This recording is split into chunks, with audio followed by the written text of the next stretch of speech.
Hey there, Pirate Crew, and welcome to this 8th part of the Pirate Monkey Basics tutorial series. Today, we are going to be covering stippling.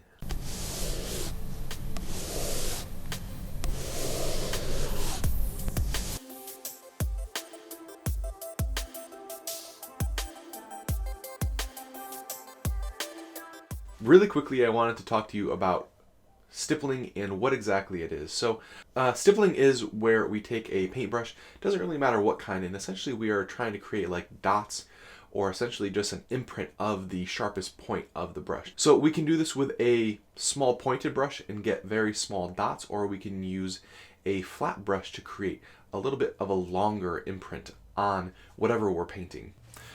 So let's go ahead and talk about some of the pros and cons of this technique. One of the major pros of this technique is that it is extremely precise, meaning that when we go and we actually are impacting the model or we're placing paint on the model, it's going to go exactly where we want it. The other fantastic aspect of this technique is that precision makes it extremely good for creating a blend, and more importantly for creating that visual confusion part of the blend that we talked about with glazing. Stippling is a fantastic tool for glazing in that it complements glazing, where glazing is kind of the general overpasses that we do to create a blend. Stippling is really coming back in with a fine-tooth comb and really making sure that we are cleaning up that blend. So what else is stippling really great for? Stippling is fantastic for coming in and creating textures, right? So we can very easily use stippling to create textures of clothing, textures on metallics, textures on just about anything, right? Stippling is also really great at creating reflections in really tiny things like eyes that we might see on a 32 to 28 millimeter scale model. So what are the cons of this technique? Now, the cons of this technique are that it is a very slow and very time-consuming technique, meaning that it's going to take us a lot of time to actually gain progress with this technique, and because of that, it's also going to consume a lot of time.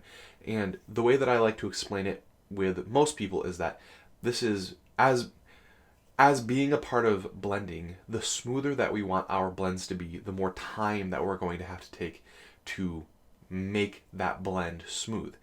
Another con of this technique is that it does take some time to master and to gain consistency with those small, careful applications of this. But we are going to talk about how to overcome that and how to practice this technique once we hop over to the table, which we are going to do right now. All right, Pirate Crew, welcome to the table. Today we're going to be talking about some ways that we can utilize stippling as well as ways to practice and master this technique. So the first thing that I would like to really talk about here is ways to practice this technique, and I think that it's important to always be taking these techniques to the side like this and really making sure that we are practicing it. The goal of this exercise is to create small dots in rows and columns and make sure that we are getting the dot in some kind of consistency. Now, we are practicing this with as big or as small of a dot as you would please, but just make sure that the goal is to maintain some kind of consistency. So I'm going to go ahead and start to do this right now. So we're just going to be creating very small dots just like this. And even I'm not perfect, and even I have to practice this from time to time.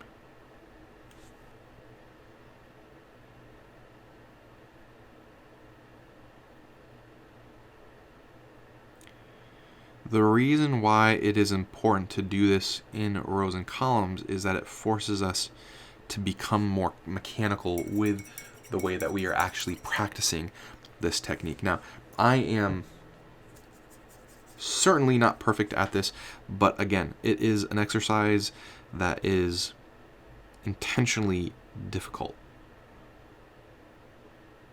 We'll probably just get better and better at it the more that we do it. So again, is this the most exciting exercise?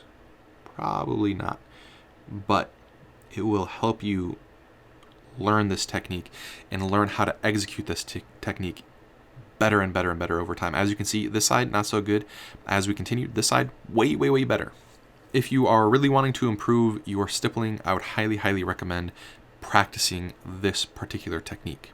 So now that we've shown you a method of practicing this technique, we are going to go ahead and start to put it into practice right here. So I have a ultramarine base, and then I have created a shadow with Prussian blue. Now both of these colors are from Vallejo, and what I'm going to do is I am going to create a mixture of these two colors, kind of an intermediate, and I am going to start to stipple with these two colors. Now, essentially what I'm going for here is creating some kind of visual confusion. Now, it's not going to be perfect at first, and honestly, I'm probably going to use larger dots of this.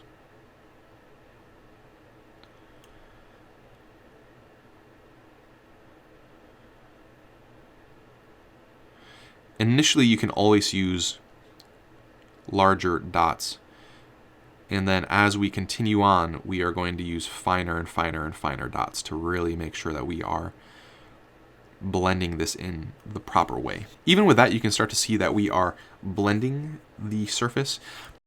Now, what I would like to show you is essentially what I do is I will start to come in and really carefully place these dots. Now, as we get further out, we want to do less dots, and we want to do them smaller. But as we get closer, we can do more dots.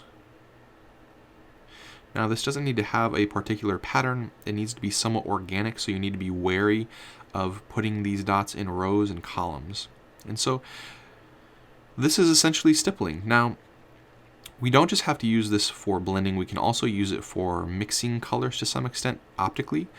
But that's a much more complex topic, and honestly, that's almost for color theory. So what I'm going to do right now is put you guys into a time lapse, and I'm just going to go ahead and continue to use stippling to blend this transition for you.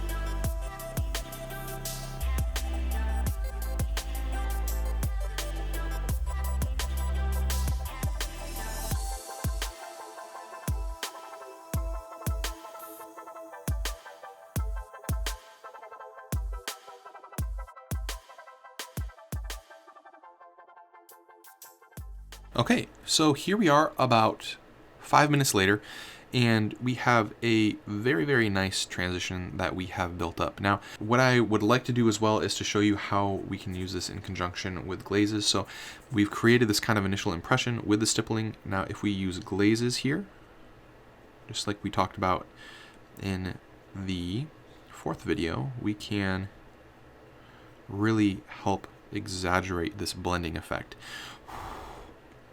And again, if we did this, even 4 or 5 times, this would be just an incredibly, incredibly well executed blend.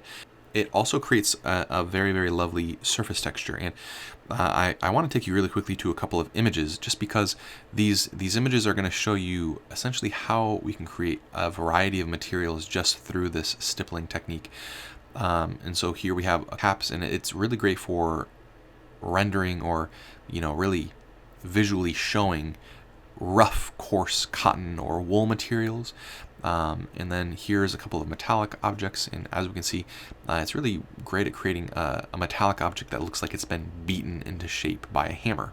Finally, here's a couple of examples of skin tones. This technique is just incredible for creating skin tones, just because, of course, on our face and on most of our skin, we have pores, just so that our skin can essentially breathe. And what we're doing with stippling is, in essence, we are replicating that type of surface texture. Now, it's much, much finer if the person is younger. If the person especially is from a much more northern climate and they are much fairer, then you tend to see a little bit more of this speckling on the face. So this technique is incredibly versatile, but the way that I like to explain it is that it's kind of like learning chess. You can learn it in just a few minutes, but it takes years and years to master this technique, and one of the best people that I can think of who uses and executes this technique to just an astounding level of accuracy is Kirill Kanaev, also known as the Yellow One.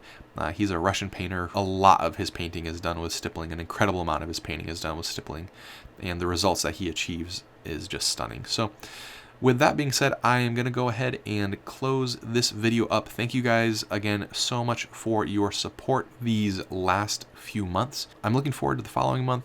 Again, if you guys have been enjoying these videos and you would like to support me a little bit more, you can do so on Patreon for as low as $1. If you support for $5, it gets you a video archive full of over 35 hours of tutorial content. If you support with 15, it gets you access to weekly Photoshop feedback. And with all that being said, again though, thank you very much just for watching these videos. I hope they are a fantastic resource for you. Happy painting. Bye.